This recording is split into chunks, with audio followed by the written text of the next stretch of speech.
Another option we have is for you to turn away and use your arm like a big bar. Okay, so what does that look like against the wall?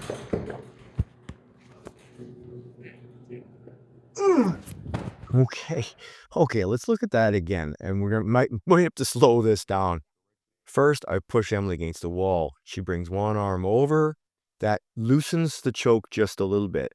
Her arm comes back as a hammer fist. It's any kind of strike at all, just to get my attention. And then she goes for the eyes. And this is the other thing I wanted to show. Okay, so we're done with the technique. Now I want to talk specifically about the eyes.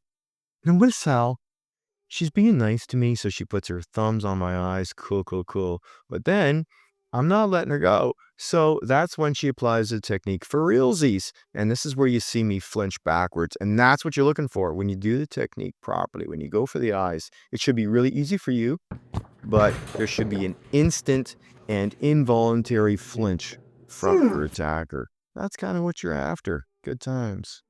Stay tuned. Next up, sitting. Chokes from the seated position.